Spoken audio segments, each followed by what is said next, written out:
طوبى لمن حفظ الكتاب بصدره فبدا وضيئا كالنجوم تألقا وتمثل القرآن في أخلاقه وفعاله فيه الفؤاد تعلقا وتلاه في جنح الدجى متدبرا والدمع من بين الجفون ترقرقا هذه صفات الحافظين كتابه حقا فكن بصفاتهم متخلقا.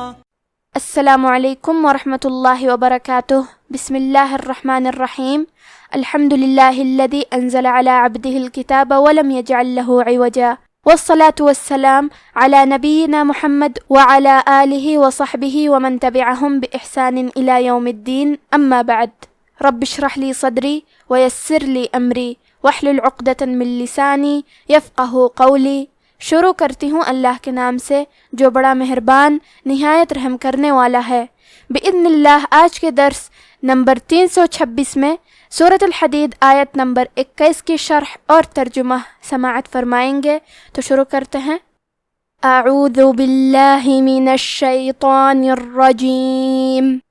سابقوا إلى مغفرة من ربكم وجنة عرضها كعرض السماء والأرض أعدت للذين آمنوا بالله ورسله ذلك فضل الله يؤتيه من يشاء واللہ ذو الفضل العظیم.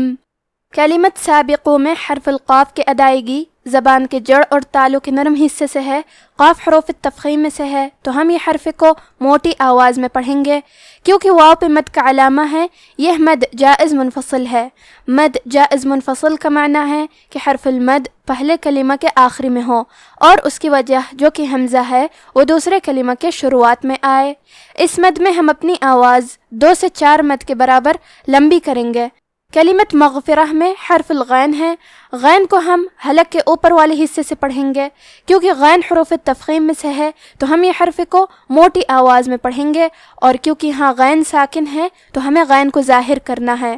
حرف را پہ زبر ہے تو ہمیں را کو موٹی آواز میں پڑھنا ہے. آخری میں تا کے نیچے تنوین زیر ہے. پھر حرف المیم آتا ہے. کلمت من میم حروف الادغام بغنہ میں سے ہے. ادغام کا معنی ہے حرف کو حرف میں داخل کرنا تو ہم تنوین کو میم میں ملا کے غنہ اور تشدید کے ساتھ یہ حکم کو ادا کریں گے. مغفرات من.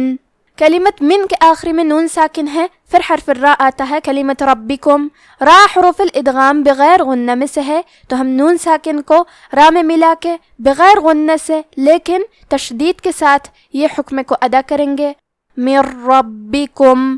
کلمت ربکم میں کیونکہ را پہ تشدید زبر کا ہے تو ہمیں حرف را کو موٹی آواز میں پڑھنا ہے. با پہ تشدید ہے لہذا 2 حرف کے برابر با کو پڑھیں گے کیونکہ تشدید کی اصلیت 2 حرف ہے. جیسے کہ یہاں حرف البا ہے تو یہ 2 با ہے. با ساکن اور با متحرک. کلمت جنہ میں نون کو 2 حرف کے برابر پڑھیں گے کیونکہ اس پہ تشدید ہے. آخری میں تا کے نیچے تنوین زیر ہے. پھر حرف العین آتا ہے. کلمت عرضها عین حروف الاظہار میں سے ہے. اظہار کا معنی ہے ظاہر کرنا اور کیونکہ تنوین کی اصلیت نون ساکن ہے تو ہم یہاں تنوین ظاہر کریں گے اور اسے نون ساکن پڑھیں گے اور بغیر غنہ سے یہ حکم کو ادا کریں گے. وَجَنَّةٍ عَرْضُهَا. کلمت عرضها میں حرف العین کو حلق کے درمیان والے حصے سے پڑھنا ہے. را ساکن کو ظاہر کریں گے اور اسے موٹی آواز میں پڑھیں گے. حرف الضاد کی ادائیگی زبان کے کروٹ اور اوپر کے داڑھوں کی جڑ سے ہے. ضاد حروف التفخیم میں سے ہے تو ہمیں یہ حرف کو موٹی آواز میں پڑھنا ہے. کلمت السماء میں سین کو 2 حرف کے برابر پڑھیں گے کیونکہ سین پہ تشدید ہے. الف پہ مد کا علامہ ہے. یہ مد واجب متصل ہے. مد واجب متصل کا معنی ہے کہ حرف المد اور اس کی وجہ جو کہ حمزہ ہے دونوں ایک ہی کلمہ میں ہو. اس مد میں ہم اپنی آواز 4 مد کے برابر لمبی کریں گے. کلمت اعدت میں حرف دال پہ تشدید ہے تو ہم 2 حرف کے برابر دال کو پڑھیں گے. یہاں تا ساکن ہے، لہذا ہمیں تا کو ہمزے سے پڑھنا ہے۔ ہمزے کا معنی ہے حرف کی آواز ایسے کمزور ہو کہ اس میں پستی پائی جائے، تو ہم یہ کلمہ کو ایسے پڑھیں گے اعدت۔ کلمت للذین میں حرف اللام کو تشدید سے پڑھنا ہے۔ دال کی ادائیگی زبان کے سر اور اوپر کے دانتوں کے اندرونی کناروں سے ہے۔ کلمت باللہ حرف البا کے نیچے زیر ہے، لہذا لفظ الجلالہ کے لام کا حکم ہے ترقیق، تو ہم حرف اللام کو پتلی آواز میں پڑھیں گے باللہ۔ کلمت ورسولہ میں را پہ اور سین پہ پیش ہے، تو ہم یہ دونوں پیش کو ظاہر کریں گے اور حرف را کو موٹی آواز میں پڑھیں گے۔ آخری میں حرف الہا ہے، اگر ہم ہا کو پوری آیت کے ساتھ ملا کے پڑھیں تو کیونکہ اس کے نیچے کھڑی زیر ہے تو یہاں حکم ہے مد صلہ صغرا، تو ہم اپنی آواز 2 مد کے برابر لمبی کریں گے وَرُسُولِهِ ذَلِكَ، اور ہم کلمت رسولہ پہ رکے تو ہا پہ جزم سے رکیں گے وَرُسُولِهِ۔ کلمت فضل میں حرف الضاد ہے، تو ہمیں ضاد کو ظاہر کرنا ہے اور ہم یہ حرف کو موٹی آواز میں پڑھیں گے۔ کیونکہ لام پہ پیش ہے لہذا لفظ الجلالہ کے لام کا حکم ہے تفخیم، تو ہمیں حرف اللام کو موٹی آواز میں پڑھنا ہے فضل اللہ۔ کلمت یؤتیہ میں حمزہ پہ جزم ہے، تو ہم حمزہ کو ظاہر کریں گے۔ کلمت من کے آخری میں نون ساکن ہے، پھر حرف الیا آتا ہے۔ کلمت یشاء یا حروف الادغام بغنہ میں سے ہے، تو ہم یہ حکم کو غنہ کے ساتھ ادا کریں گے من یشاء۔ کلمت یشاء میں الف پہ مد کا علامہ ہے، یہ مد واجب متصل ہے، تو ہم اپنی آواز 4 مد کے برابر لمبی کریں گے۔ کلمت واللہ حرف الواو پہ زبر ہے، لہذا لفظ الجلالہ کے لام کا حکم ہے تفخیم، تو ہم حرف اللام کو موٹی آواز میں پڑھیں گے واللہ۔ کلمت الفضل میں حرف الضاد کو ظاہر کریں گے اور اسے موٹی آواز میں پڑھیں گے۔ کلمت العظیم میں حرف الضو ہے، وہ کی ادائیگی زبان کے سر اور اوپر کے دانتوں کے اندرونی کناروں سے ہے، وہ حروف تفخیم میں سے ہے، تو ہم یہ حرف کو بھاری آواز میں پڑھیں گے العظیم۔ اب آپ اس آیت کی تلاوت تجوید کے ساتھ سماعت فرمائیں۔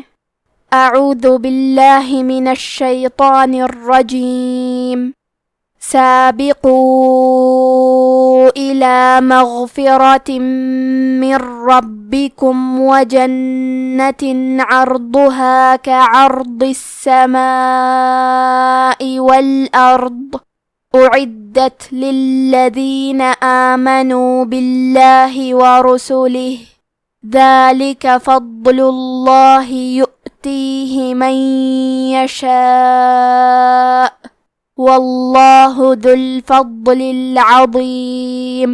بندو اپنے پروردگار کی بخشش کی طرف اور جنت کی طرف لپکو جس کا عرض آسمان اور زمین کے عرض کا سا ہے، اور وہ ان لوگوں کے لیے تیار کی گئی ہے جو اللہ پر اور اس کے پیغمبروں پر ایمان لائے ہیں۔ یہ اللہ کا فضل ہے، جسے چاہے عطا فرمائے، اور اللہ بڑے فضل کا مالک ہے۔ آج کا ہمارا درس ہی ختم ہوتا ہے۔ سبحانک اللہم و بحمدک، اشہد ان لا الہ الا انت، استغفرک و اتوب الیک۔ والسلام علیکم ورحمۃ اللہ وبرکاتہ۔